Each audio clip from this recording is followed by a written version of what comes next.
السلام عليكم ورحمة الله وبركاته. نحمده ونصلي على رسوله الكريم.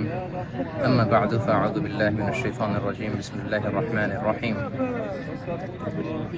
পবিত্র মক্কাতুল মুকাররমা থেকে আপনাদের সবাইকে জানাচ্ছি আন্তরিক শুভেচ্ছা এবং মোবারকবাদ। আমরা গতকাল মক্কাতুল মুকাররমাতে 27-এর কদরের রাতকে কাটিয়েছি।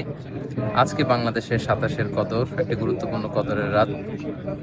আল্লাহ রাসূল সাল্লাল্লাহু আলাইহি সাল্লাম, আমরা জানি যে লাস্ট 10 ডেজ অফ রমাদানে রাতে ঘুমাতেন না, একান্তভাবে তিনি ইবাদত করতেন।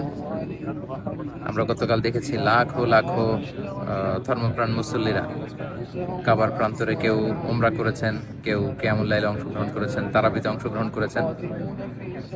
আলহামদুলিল্লাহ, আজকে বাংলাদেশে 27-এর কদরের রাতকে আমরা উদযাপন করছি।